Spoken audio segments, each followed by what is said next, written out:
हजारीबाग के चरही में स्कूल से जुड़ा सनसनीखेज मामला सामने आया है। यहां स्कूल के हेडमास्टर पर छात्राओं से छेड़खानी के गंभीर आरोप लगे हैं। 20 से अधिक छात्राओं ने आरोप लगाए हैं कि जिसके बाद मामला गर्माता दिख रहा है। बता दें कि 1098 चाइल्ड हेल्पलाइन पर शिकायत दर्ज कराई गई है, जिसके बाद बाल कल्याण समिति और पुलिस मौके पर पहुंची है। प्राथमिकी दर्ज करने का निर्देश दिया गया है और मामले की जांच शुरू कर दी गई है। शिक्षक पर धमकी देने का भी आरोप लगा है, जिससे ग्रामीणों में आक्रोश है। घटना के सामने आने के बाद अभिभावकों और ग्रामीणों में गहरी चिंता देखी जा रही है। साथ ही स्कूलों में बच्चों की सुरक्षा को लेकर सख्त निगरानी की मांग तेज हो गई है।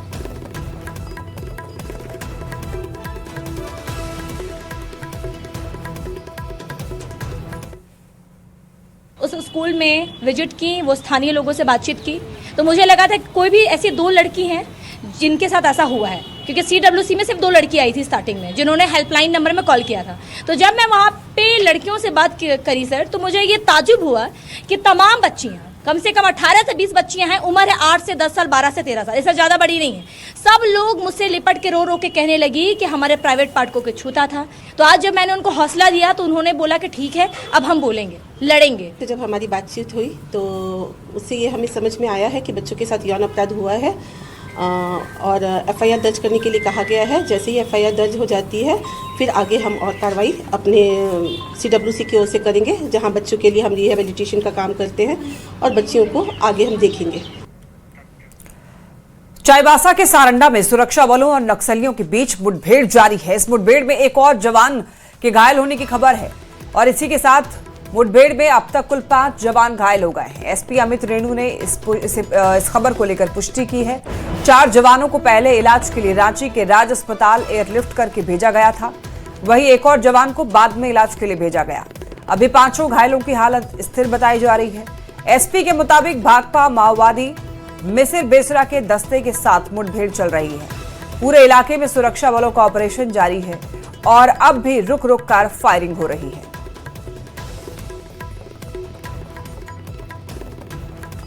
झारखंड में अब अपराधी बेलगाम हो गए हैं। आम जनता तो छोड़िए, अब MLA का घर भी सुरक्षित नहीं है। इसकी बांगी गढ़वा में देखने को मिली, जहां BJP विधायक के पैतृक घर को चोरों ने निशाना बनाया और सोने चांदी के जेवरात और नगद लेकर फरार हो गए। गढ़वा में भगवान भरोसे सुरक्षा, MLA के घर पर चोरी, पुलिस पर सवाल। अपराधी मस्त, पुलिस पस्त। पुलिस की गश्त और इंटेलिजेंस हो गई फेल। VIP सुरक्षा में बड़ी चूक कैसे? जब विधायक का घर ही सुरक्षित नहीं तो आम जनता कैसे सुरक्षित रहेगी? ये सवाल इसलिए क्योंकि गढ़वा में उस वक्त सनसनी फैल गई जब BJP विधायक सत्येंद्र नाथ तिवारी के आवास को चोरों ने निशाना बना लिया। जानकारी के मुताबिक चोर लाखों रुपए के सामान और कीमती जेवरात लेकर फरार हो गए। जी हां, BJP विधायक सत्येंद्र नाथ तिवारी के पैतृक घर में अज्ञात चोरों ने बड़ी चोरी की वारदात को अंजाम दिया। बेलहारा गांव स्थित इस घर में लाखों रुपए के सोने चांदी के गहने और नगदी चोरी हो गई। इस घटना ने पूरे इलाके में सनसनी फैला दी है। लोगों के बीच डर का माहौल बन गया है, क्योंकि जब एक जनप्रतिनिधि का घर ही सुरक्षित नहीं है तो आम लोगों की सुरक्षा पर भी सवाल खड़े हो रहे हैं। सूचना मिलते ही पुलिस महकमा हरकत में आया और जाँच शुरू कर दी गयी। 2-3 दिन में हम लोग आने का सोचिए रहे हैं, उसी दौरान यहाँ से फोन गया, आदमी कोई किया कि नहीं आपके घर चोरी हो गया। हम लोग आए हैं, पुलिस भाई लोग भी सब कोई आया है, जांच हो रहा है, जांच में ही पता चलेगा। सामान तो 5 लाख 7 लाख तो जरूर चोरी हुआ होगा। ऐसे तो 9 तो अंगूठी था, 2 ठो चैन था, 2,70,80 हजार रुपया था। जानकारी के मुताबिक ये घर विधायक सत्येंद्र नाथ तिवारी का पुश्तैनी आवास है, जहां पिछले 2 महीनों से कोई स्थायी रूप से नहीं रह रहा था। परिवार के सदस्य बीच बीच में आकर घर की देखभाल करते थे। इसी बीच चोरों ने मौके का फायदा उठाते हुए घर का ताला तोड़कर वारदात को अंजाम दिया। जिससे इस्तेमाल किया गया था हथौड़ा और छेनी का, चोरी के दौरान उसको हम लोग जब्त किए हैं। हम लोग उसको जो है भेजेंगे फिंगरप्रिंट एक्सपर्ट के, वहाँ से जांच होके आने के बाद फिर उन्हें बता पाएंगे कि चोरी की घटना में हाथ रहा है। गढ़वा में BJP विधायक सत्येंद्र नाथ तिवारी के घर में लाखों की चोरी के बाद सवालों का तूफान है। क्या अब VIP भी सुरक्षित नहीं है? कब तक आरोपियों के गले तक पुलिस पहुंच पाएगी? या बीजेपी विधायक के घर हुई चोरी का मामला लॉ एंड ऑर्डर को लेकर पहले से हमलावर बनी बीजेपी को सियासी फायदा जरूर पहुंचाएगा। न्यूज़ 18 के लिए गढ़वा से संवाददाता नील कमल के साथ ब्यूरो रिपोर्ट। कोयले की राजधानी धनबाद में भूमिगत आग और जहरीली गैस के बीच लोगों की जान अटकी हुई है। केंदुआडीह में हुए भूधसान से हड़कंप मचा है। प्रशासन की ओर से रास्ते पर रोक लगा दी गई है, लेकिन लोगों का आरोप है कि स्थायी समाधान की जगह बीसीसीएल केवल खाना पूर्ति में जुटा है। मुख्य मकसद लोगों को इलाके से भगा करके कोयला खनन शुरू करना है। वहीं बीसीसीएल ने लोगों से बैलगाड़िया में शिफ्टिंग की अपील की है। पूरी खबर आप इस रिपोर्ट में देखिए।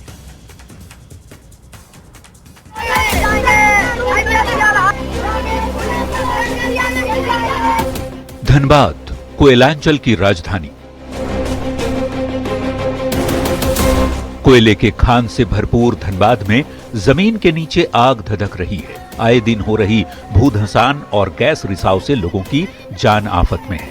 बात केंदुआडीह की करें तो पिछले 4 महीने से यहां जहरीली गैस का रिसाव हो रहा है, जिससे 3 लोगों की जान भी जा चुकी है। बुधवार को सुबह केंदुआडीह थाने के पास सड़क के धंसने से हड़कंप मच गया। सड़क करीब 2 फीट धंस गई, जिसके बाद अफरा तफरी का माहौल रहा। आनन फानन में बीसीसीएल की टीम एक्शन में आई और सड़क के दोनों ओर बैरिकेडिंग लगाकर ट्रैफिक रोक दिया। स्थायी समाधान की जगह खानापूर्ति पर लोग भड़क गए। आरोप लगाया कि कोयला खनन के लिए लोगों को इलाके से खदेड़ना ही लापरवाही का मकसद है। तो मंशा साफ है कि यहाँ के लोगों को खदेड़ कर हटाना और कोयला निकालना है। बीसीसीएल का ये मंशा कभी पूरा नहीं होगा। हम लोग विस्थापन का मांग पहले भी किए थे और अब भी कर रहे हैं। बीसीसीएल अभी लगातार यहाँ से 4 महीना से गैस रिसाव हो रहा, 3 जाने भी गई। हाँ, मतलब सैकड़ों की संख्या में यहाँ लोग बीमार भी हुए, बेहोश भी हुए। मेरा कहने का मतलब है ये 4 महीना से प्रक्रिया चला और बीसीसीएल अभी तक कान में तेल डाल के सोया हुआ। और ये जान लीजिए, अगर समय रहते इस पर कोई ठोस कदम नहीं उठाया गया तो ये स्थिति बहुत भयावह होगा। लोगों को उचित पुनर्वास का व्यवस्था नहीं किया गया है। है ना, लोग जाना चाहते हैं, जान बचा, मतलब हाहाकार मचा हुआ। अभी घर भी है, वो फट गया है। लेकिन बीसीसीएल प्रबंधन जो है वह क्या, उनका मन में क्या है, लोगों का जान लेने पर अड़े हैं। भूधसान और गैस रिसाव की सूचना मिलते ही बीसीसीएल के जीएम, डीआरडीए के निदेशक सहित अन्य अधिकारी मौके पर पहुंचे, लेकिन लोगों का गुस्सा थमता नहीं दिखा। महिलाओं ने अधिकारियों के सामने ही नारेबाजी कर आक्रोश जताया। जीएम ने इलाके को खतरनाक बताया, साथ ही बैलगाड़िया में लोगों से शिफ्ट करने की अपील की ताकि जान सुरक्षित रह सके। जान है तो जहान है, जान बचे तो लाखों। अभी सड़क की क्या स्थिति सर? मुख्य सड़क को लेकर कभी जिला प्रशासन से बात की थी? परिवर्तित मार्ग के दिशा निर्देश हम लोग अभी तत्काल लिए हैं। थाना के बड़े बाबू और यहाँ के जो अंचल अधिकारी साहब है, हम लोग ने एक मार्ग लिए हैं, लेकिन उसके जो संबंधित अधिकारी है वो भी आ रहे हैं और उसके हिसाब से जो दिशा निर्देश बीसीसीएल को मिलेगा, बीसीसीएल अक्सर उसको पालन। केंदुआडीह में पिछले 4 महीने से गैस रिसाव जारी है। प्रशासन की ओर से नाइट्रोजन फिलिंग की कार्रवाई जारी है, लेकिन उसका असर नहीं दिखता और अब बीच सड़क पर भूधसान बताने के लिए काफी है कि इलाका खतरनाक हो चुका है। प्रशासन की ओर से रास्ते की बैरिकेडिंग कर आने जाने पर रोक लगा दी गई है, लेकिन जब तक मूल समस्या का समाधान नहीं होगा तब तक न तो लोगों की शिफ्टिंग होगी, न ही सिर पर मंडरा रहा खतरा ही टल सकेगा। जरूरत है लोगों के मन में फैली शंकाओं को दूर करने की, ताकि बीसीसीएल की ओर से बेहतर पुनर्वास के दावे पर लोग भरोसा कर सकें और जानमाल के नुकसान से बचाया भी जा सके। न्यूज़ 18 के लिए धनबाद से संजय गुप्ता की रिपोर्ट।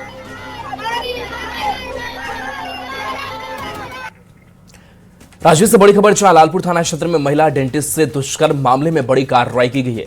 पुलिस ने 3 आरोपियों को गिरफ्तार किया है।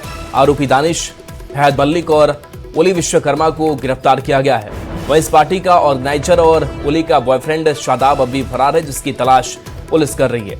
जानकारी के मुताबिक ओपी विश्वकर्मा के बर्थडे पार्टी में पीड़ित गई थी, वहीं पर आरोपियों ने घटना को अंजाम दिया था।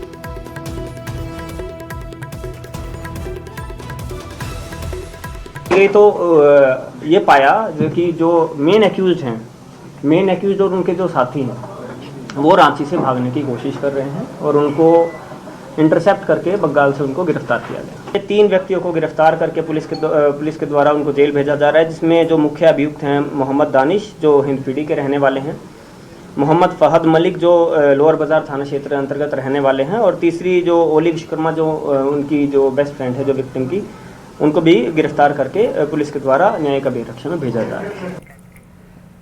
खबर सीतामढ़ी से है, जहां शहर की सुरक्षा व्यवस्था को मजबूत करने के उद्देश्य से तीसरी आंख यानी सीसीटीवी कैमरे लगाने की योजना पर सरकार ने लाखों रुपए खर्च किए हैं, लेकिन ये योजना शुरू से ही सवालों के घेरे में है। साल 2019 में सीतामढ़ी शहर और जिला मुख्यालय डुमरा के कई चौक चौराहों पर सीसीटीवी कैमरे लगाने के लिए करीब 86 लाख रुपए खर्च किए गए। दावा किया गया था कि इससे अपराध पर नियंत्रण लगेगा और पुलिस को निगरानी में मदद मिलेगी, लेकिन हकीकत इसके बिल्कुल उलट है। कैमरे इंस्टॉल किए जाने के बाद से ही अधिकांश कैमरे कभी सही तरीके से चालू नहीं हो पाए। देखिए सहयोगी राकेश रंजन की रिपोर्ट। सीतामढ़ी जिले में आम लोगों की सुरक्षा को लेकर जिला प्रशासन और राज्य सरकार के द्वारा तीसरी निगाह पर भारी पैमाने पर पैसे खर्च किए गए, लेकिन हालात ये है कि सीसीटीवी कैमरे जो जगह जगह इंस्टॉल किए गए हैं आज की तारीख में वो सही तरीके से काम नहीं कर रहे हैं और सरकारी धनराशि का भारी पैमाने पर बर्बादी हुई है। हम आपको तस्वीरों के जरिए दिखाने की कोशिश करते हैं कि सीतामढ़ी के जिला मुख्यालय डुमरा के विभिन्न चौक चौराहों पर वर्ष 2019 में जगह जगह सीसीटीवी इंस्टॉल किए गए थे। जो सीसीटीवी लगाए गए थे उस पे तकरीबन 86 लाख रुपए की राशि खर्च की गई और इस तरीके से राशि खर्च करने के बाद जो संवेदक थे उनका भुगतान भी कर दिया गया, लेकिन स्थिति ये है कि लगने के साथ ही ये सभी सीसीटीवी आज की तारीख में पूरी तरीके से बेकार पड़े हुए हैं और इसका इस्तेमाल नहीं हो सका और यह किसी काम के नहीं है। तो तस्वीरों के जरिए आप देख सकते हैं सीतामढ़ी के जिला मुख्यालय डुमरा की यह तस्वीर है, जहां पर करोड़ों और लाखों रुपए खर्च किए गए सीसीटीवी कैमरे पर और उन कैमरों का इस्तेमाल नहीं हो रहा है या फिर कहिए उनका सदुपयोग नहीं हो सका, जिसकी वजह से सीसीटीवी कैमरे पर खर्च किए गए लाखों रुपए की राशि पूरी तरीके से बेकार साबित हो रही है। राकेश रंजन, न्यूज 18 सीतामढ़ी। मधेपुरा से बड़ी खबर है, जहां नकली नोट का बड़ा खेल उजागर हुआ है। इस दौरान अंतरसला गिरोह के 5 सदस्य गिरफ्तार किए गए हैं। उनके पास से 80,000 के फर्जी नोट जब्त किए गए हैं।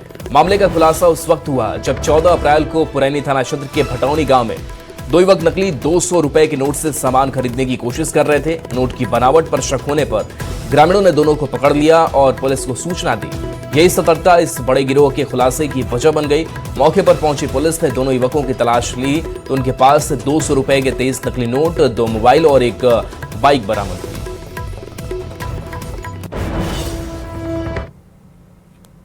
पुलिस ने त्वरित कार्रवाई करते हुए फिर अगरतला कार्रवाई करते हुए जानकी नगर थाना जो पूर्णिया अंतर्गत है वहाँ भी दोनों ज्वाइंट कार्रवाई हुई, जिसके आरोप में एक और गिरफ्तारी वहाँ हुई।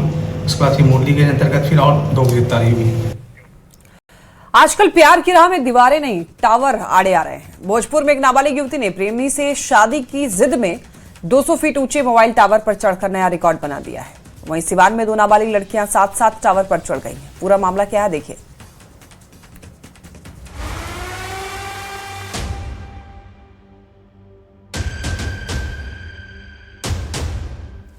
सावधान, अगर आप समझते हैं कि प्यार अंधा होता है तो जरा भोजपुर चलिए। आपको दिखाते हैं प्यार अंधा नहीं बल्कि हाई वोल्टेज और फुल नेटवर्क वाला हो गया है। आपने बॉलीवुड की फिल्म शोले तो देखी ही होगी, जहां धर्मेंद्र अपने प्यार के लिए पानी की टंकी पर चढ़ जाते हैं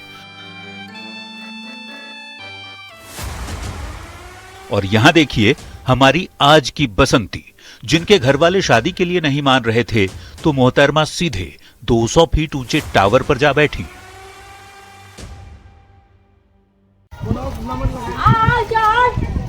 शादी करवाएगा। आओ उसी से शादी होगा। अभी चलो कन्या आओ उसी से होगा।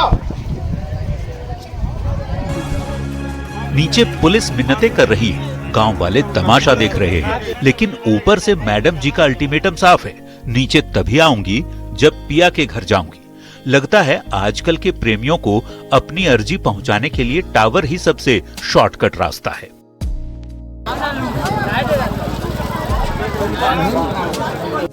अभी भोजपुर का मामला ठंडा भी नहीं हुआ था कि सिवान ने कहा, अरे हम कहां पीछे रहे भाई, यहाँ तो 1 से भले 2 वाला हिसाब हो गया। 1 नहीं बल्कि 2 सहेलियां प्यार की खातिर टावर पर जा चढ़ी।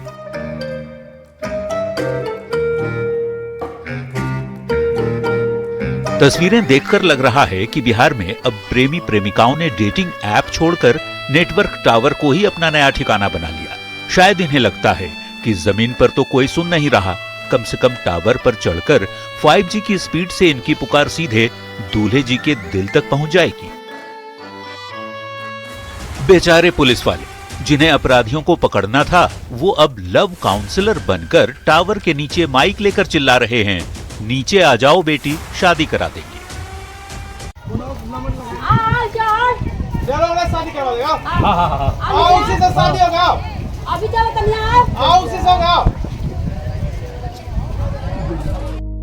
ये इश्क का नया बिहार मॉडल है साहब। पहले लोग प्यार में चांद तारे तोड़कर लाने की बात करते थे, पर अब सीधे टावर पर चढ़कर नेटवर्क तोड़ने की धमकी देते हैं। रोमियो जूलियट अगर आज के जमाने में बिहार में होते तो जहर की शीशी नहीं, बल्कि हाथ में एक सिम कार्ड और सामने एक ऊंचा टावर ही ढूंढ रहे होते। न्यूज 18 के लिए आरा से चंदन कुमार और सिवान से मृत्युंजय सिंह की रिपोर्ट। नोएडा हिंसा में बड़ा खुलासा हुआ है। आरजेडी की 2 महिला नेताओं पर अफवाह फैलाने का आरोप है। प्रियंका भारती और कंचन यादव पर केस दर्ज किया गया है। दोनों पर हिंसा का फर्जी वीडियो पोस्ट करने का आरोप है। वहीं नोएडा में बवाल के बाद अब हालात काबू में है। जगह जगह इलाकों में पुलिस फ्लैग मार्च कर रही है। कर्मचारियों से शांति व्यवस्था बनाए रखने की अपील की गई है।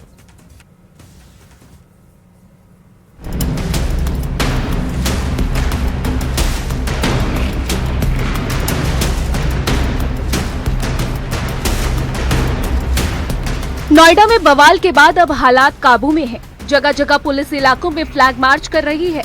प्रशासनिक अधिकारी लगातार पेट्रोलिंग कर रहे हैं। एडीएम के नेतृत्व में 4 टीमों ने 4 किलोमीटर की फुट पेट्रोलिंग की। कर्मचारियों से शांति व्यवस्था बनाए रखने की अपील की गई है। गाजियाबाद नोएडा बॉर्डर पर भारी पुलिस बल तैनात किया गया है। नोएडा हिंसा में आरजेडी के 2 नेताओं पर अफवाह फैलाने के आरोप में केस दर्ज किया गया है। प्रियंका भारती और कंचन यादव पर सोशल मीडिया पर फर्जी वीडियो शेयर करने का आरोप है। नोएडा में फैक्ट्रियों के बाहर सैलरी डिटेल्स की कॉपी लगाई गई है। यूपी सरकार ने श्रमिकों के लिए नया सैलरी स्ट्रक्चर बनाया है। धीरे धीरे कर्मचारी काम पर लौट रहे हैं। गौतम बुद्ध नगर में डीएम की अध्यक्षता में औद्योगिक इकाइयों की आउटसोर्सिंग एजेंसियों और संविदाकारों के साथ बैठक हुई। डीएम मेधा रूपम ने सैलरी बढ़ाने के लिए जहां सीएम योगी का आभार जताया, वहीं आउटसोर्सिंग एजेंसियों को नियम कायदे पालन करने का कड़ा संदेश दिया है। अगर उनके द्वारा किसी भी उनके एम्प्लॉय या श्रमिक द्वारा कोई भी उपद्रवी व्यवहार किया जाता है या वायलेंस किया जाता है, उसके लिए जो आउटसोर्सिंग एजेंसी है उस पर भी कार्रवाई करी जाएगी। उनका लाइसेंस टर्मिनेट किया जाएगा और उनको ब्लैकलिस्ट भी किया जाएगा। नोएडा बवाल के बाद आगरा में साजिश नाकाम की गई। अमित चौधरी को गिरफ्तार किया गया है, जिस पर आगरा में मजदूरों को भड़काने और रुकसाने का आरोप है। एलआईयू और पुलिस की सतर्कता से साजिश नाकाम हो गई। Bureau report, news 18, UP Uttarakhand.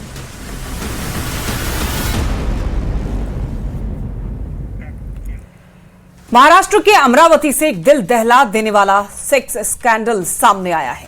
एक युवक पर कई नाबालिग लड़कियों का शोषण करने और अश्लील वीडियो बनाकर ब्लैकमेल करने का आरोप है। पुलिस ने आरोपी को गिरफ्तार किया है और उसके मोबाइल से कई आपत्तिजनक वीडियोस बरामद किए हैं।